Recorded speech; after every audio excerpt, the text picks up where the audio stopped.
जों मिथिगौदि थांनाय 2020 इं मायथाइनि 27 जानुवारियाव बिटिआर गोजोन गोरोबथाया जादोंमोन। एबसु, एनडिएफबि, इउबिपिअ आरो बर'नि गोबां माहारियारि आफादफोरनि गोख्रों नाजानायनि गेजेरजों थांनाय 2020 इं मायथाइनि 27 जानुवारियाव बिटिआर गोजोन गोरोबथाया जादोंमोन। नंगौ, दिनै बिटिआर गोजोन गोरोबथाया 5 बोसोर आबुं जाबाय। थांनाय 2020 मायथाइनि 27 जानुवारि खालि एबसु, एनडिएफबि, इउबिपिअ आरो भारत सरकारनि गेजेराव बर'फोरनि गोलाव सम सोमावसारनायखौ मान होनाय आरो बड'लेण्ड हालामाव गोजोन थासारि सोरजिनाय आरो जौगाहोनाय थांखिजों बिटिआर गोरोबथाया जादोंमोन। बे बिटिआर गोजोन गोरोबथा सानजोंनो लोब्बा लाखिनानै दिनै एबसुआ चिरां जिल्लानि सिङाव थानाय सिडली खासिकत्रा जौसिन गेजेर फरायसालिनि गेलेग्रा फोथाराव 5थि बिटिआर गोजोन गोरोबथा सान हाबाफारि खुंदों आरो बे बिटिआर गोजोन गोरोबथा सानखौ बड'फा उपेन्द्रनाथ ब्रह्म आरो गेरेमसा बर' माहारि दानायनि सिमां आयदाखौ लानानै एबसुआ फालिनाय हाबाफारिया जोबनानै थांबाय। मानगोनां बिटिआरनि चिफ आरो बे गोरोबथानि सागानगिरि आगुनि एबसुनि आफादगिरि प्रमद बर' बिथाङा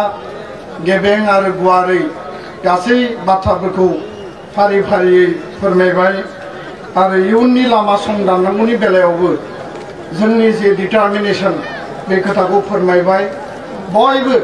बिथांखौ धन्यबाद होनानै फिन खेबसेबाव आखाइ खबनानै हरनो थाखाय आं खावलायबाय। दा मेलखौ फोजोबनायनि सिगां दिनैनि बे गोरोबथा सानजों लोब्बा लाखिनानै आफादगिरिनि फंनैसो बुंनाय बेयाव दङ। नाथाय आङो मेल जागायनायनि सिगांनो माखासे खोथाफोरखौ गिबि बाथ्रा हिसाबै दहायनो आं बुंखादों आरो बे समाव जोंनि गासै दैदेनगिरि बिथांमोना जोंनि बेखेवगिरि आलासि डक्टर सुरत नार्जारी सार, जोंनि जरखा आलासि मानगोनां मन्त्रि उरखाव गोरा ब्रह्म आदा, जोंनि जरखा आलासि गबिन्द चन्द्र बसुमतारी मानगोनां बिथां आरो जोबनायाव गाहाय आलासि बिथांमोना गासै बाथ्राफोरखौनो फोरमायबाय। मोनसेल' बाथ्राखौ आङो फिन खेबसेबाव रोखायै बुंनो नागिरदों जे दुलाराय बर' फरायसा आफादा जि मोनसे जातीयताबादी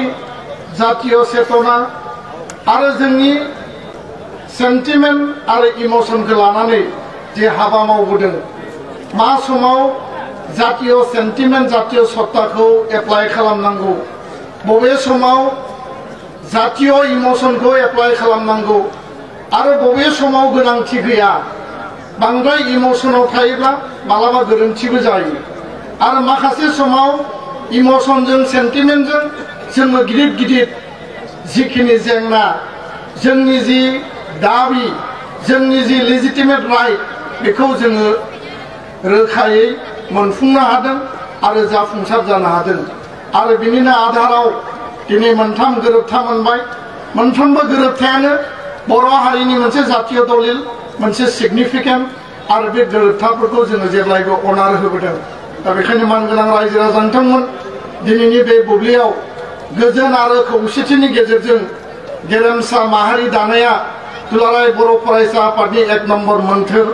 बड'फा उपेन्द्रनाथ ब्रह्मनि आदर्शजों बुहुमाव बर' हारिखौ गायसनलांनाया दुलाराय बर' फरायसा आफादनि मोन्थोर। अहिंसानि गेजेरजों हारि दानाया दुलाराय बर' फरायसा आफादनि मोन्थोर। जेराव हिंसा गैया, जेराव इनाय अनागार गैया, जेराव बुथार दानथार सिथार गैया आरो बे सम आरो थासारिखौ जों जिहेतु बारबोबाय आरो बेजों लोगोसेनो बिटिआरआव थानाय, आसामाव थानाय बर' कसारी काउन्सिल, कार्बि आंलं, बुहुमाव आरो मुलुगाव थानाय गासै बर'नि माहारियारि गौथुमफोरखौ लाफानानै दुलाराय बर' फरायसा आफादा गोख्रोङै हारि दानायनि थाखाय जातीय चेतनाखौ एक बिन्दोबो खम खालायाबासिनो जोङो थैथां हाबा मावलांगोन आरो बड'फानि आदर्शजों हाबा मावलांगोन। बे जोंनि समायखिरा बिटिआर ओनसोलाव रायजो जानाय जोंनि गासै 30 हारि हारिसाफोरखौ लानानै मोनसे बिश्वासनि जोङो मोनसे कमिटमेन्ट होनायनि गेजेरजों जि बर' ना बर'नि थासारिमोन जि हिंसा हिंसिनि थासारिमोन बेखौ फोजोबनानै दिनै बिथांमोना जोंजोंनो बिदा फंबाय बायदि जोंनि बायदियैनो सोलिलांनायनि थाखाय बिथांमोना जोंजों मावफागासिनो दङ खोथा होनानै एखे लोगो आगान सुरगासिनो दङ आरो बे खोथाखौबो आङो स्पष्ट बुंगोन दिल्लीयाव दिसपुराव जिखि सरकार थाया मानो आथिखालाव भारतनि प्रधानमन्त्री नरेन्द्र मोदी बिथां भारतनि नखर मन्त्रि अमित शाह बिथां आरो बै समनि आसामनि गिबि मन्त्रि सर्बानन्द सनोवाल आसामनि आथिखालनि गिबि मन्त्रि डक्टर हिमन्त बिश्व शर्मा आरो बिथांमोननि जि अफिसियेल सरकारजों बर'नि जातीय जिखिनि इस्युस आरो एजेन्डा गोरोबथानि जिखिनि दफा जों मालाबा बिथांमोनजों मोजाङै सावरायदों मालाबा जों बरायदों मालाबा जोङो बिथांमोनजों टेबोलाव जायखिजाया मेल मिटिंआव जिरायनानै जोंनि मोननांगौ सुस्रांनांगौ आद्रा थानाय जिखिनि इस्युनि एकर्डनि दफाफोर दङ बार्गेनिं खालामनायाव जों मालाबाबो जोङो कमप्रमाइज खालामाखै आरो दुलाराय बर' फरायसा आफादनि सत्तायानो बार्गेनिं आरो बेयाव कमप्रमाइजनि कुनु स्पेस गैया आं बे खोथाखौ क्लियारलि बुंनानै होबाय दा बेखायनो मानगोनां रायजो राजा नोंथांमोना दिनै बाहागो लाफैबाय आरो मोनसे कमिटमेन्ट साहस आरो जोंनो थुलुंगा नोंथांमोना होबाय गोबां गेदेमा आगुनि दैदेनगिरि बिबानगिरि आरो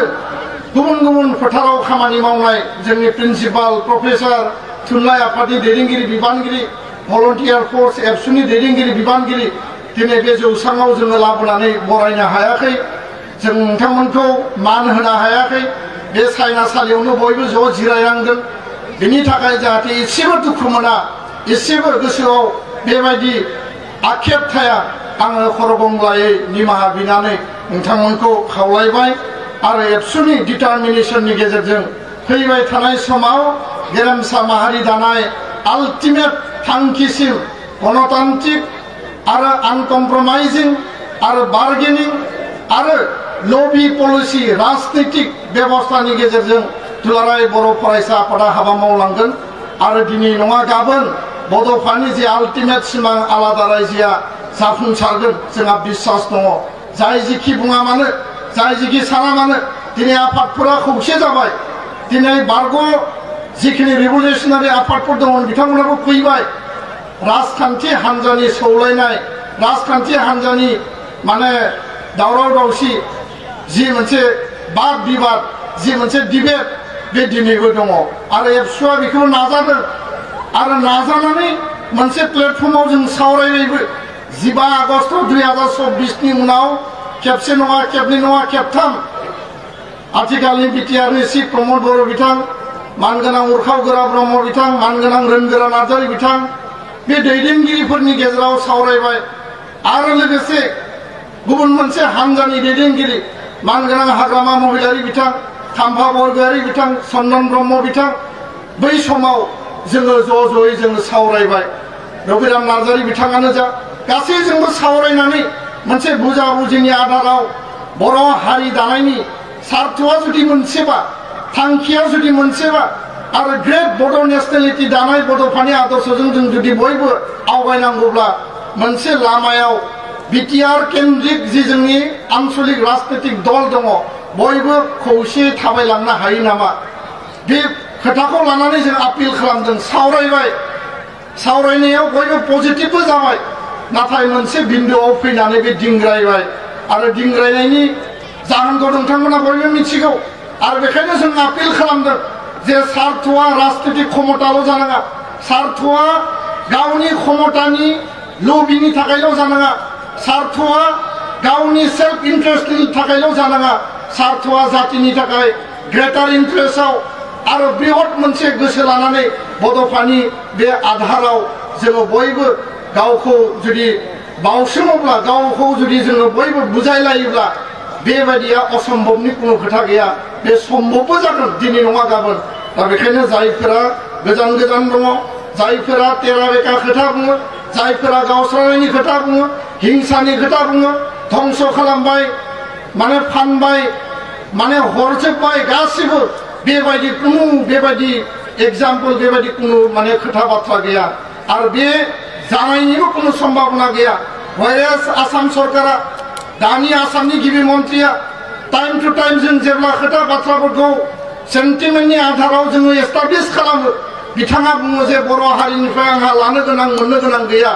बरंस आङो जेसेबां हायो आं होनायनि थाखायसो हाबा मावबाय थादों आरो बे खोथाफोरखौ खोनानानै बिथाङाबो मालाबा मालाबा दुखु मोनो जे 16टा डिपार्टमेन्टखौ आं माला लाखो नोंथांमोननि बिटिआरनि क्षमताखौ आं माला लाखो नोंथांमोनानो बुं होननानै बिथाङा जोंखौसो उल्था कुइसन खालामनो नागिरो आरो बेफोर मोनसे राजनीतिक स्लोगान राजनीतिक माने डायलग राजनीतिक मोनसे एजेन्डा लानानै दिनै खोथा बाथ्राफोरखौ जोंनि गेजेराव केवास आरो जोंनि गेजेराव बेले बेजे लाबोनानै जोंनि साननाय हनायखौ बेले बेजे खालामनायनिल' मोनसे परिकल्पना दिनै सोलिगासिनो थांखिया जाहैबाय फैबाय थानाय समाव बे क्षमताखौ सोर हासिल खालामनो हायो आरो बे क्षमताखौ जों मानो शेयार खालामनो हाया मानो ज' ज' जों रानलायनानै आवगायनो हाया बे खोथाफोरखौ जोङो जुदि सानलायोब्ला जोङो मोनसे बिन्दुआव फैनो हायिनि कुनु प्रश्न गैया किन्तु बयबो गावबा गावनि जेला सेल्फ इन्टारेस्टनि खोथा सानगोन गावनि क्षमतानि गावनि माने अधिकारनिल' बाथ्रा सानगोन बेयाव मालाबाबो इउनिटिनि बाथ्राया रज'नाय नङा बेखायनो जों दाबो खावलायो दिनैबो खावलायो फैबाय थानाय समाव बुजाबुजिनि आधाराव ग्रेटार इन्टारेस्टआव बिटिआर आसाम बर' कसारि काउन्सिल कार्बि आंलं जोंनि जि आल्टिमेट जोंनि जि जेंना दङ बेखौ सुस्रांनो हाथों आरो फैबाय थानाय बाजेट सेसनाव बिटिआर गोरोबथाया संबिधानिक आइननि मर्यादा मोनगोन होननानै जों आत्मबिश्वासी आरो 125 बे जि एमेन्डमेन्ट एक्ट दिल्लीयाव रोंगोरा नार्जारी जयन्त बसुमतारी सानै मैखोम एमपिआ जिहेतु बेयाव जायगा लानानै दङ आसाम सरकाराव 7 जन एमएलएआ जिहेतु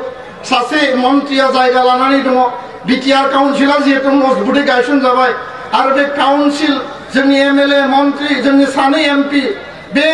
एकर्डिनो मेन्डेट एकर्डिनो कमिटमेन्ट आरो जोंहा बिश्वास दङ जे जोङो दुलाराय बर' फरायसा आफाद माहारियारि आफादफोरा बोलो होयोब्ला जोंनि आवाजआ भारत सरकारनियाव थांगोन आरो भारत सरकारा जेब्लाबो पजिटिभ मोनसेल' बाथ्राखौ बारे बारे सोङो जे बड'लेण्डआव बिटिआरआव शान्ति दंना गैया मा होनांगौ मा बानायनांगौ इनफ्रास्ट्राक्चार मा अधिकार होनांगौ बिनि थाखाय प्रश्न खालामनाङा जोङो होनो थाखाय रेडि किन्तु बड'लेण्डआव शान्ति दंना गैया बड'लेण्डआव गोजोना दंना गैया प्रधानमन्त्रीनि प्रश्न गृहमन्त्रीनि प्रश्न आरो जोंनि फिननाया बेनो बड'लेण्डआव दिनै शान्ति आरो जोंनि जिखिनि आद्रा थानाय जेंना दङ बेखौ नोंथांमोना समाधान खालामनांगौ टाइम बाउन्ड इमप्लिमेन्टेसन खालामनांगौ दारि कमा इमप्लिमेन्टेसन खालामनांगौ बे खोथाखौ जोङो फोरमायबोदों आं बेखिनिखौनो बुंबाय बयनिसिमबो साबायखर बावनानै दिनैनि आंनि बिबुंथिखौ फोजोबनायजों लोगोसे गासैनिसिमबो खर' गंग्लायै आङो दिनैनि बे हाबाफारिखौ जाफुंसार होनायाव बयबो मदद होनायनि थाखाय फिन खेबसेबाव खुलुमबाय साबायखर बावबाय आरो बे मेलखौ बेयावनो फोजोबबाय गोजोन्थों थेंक इउ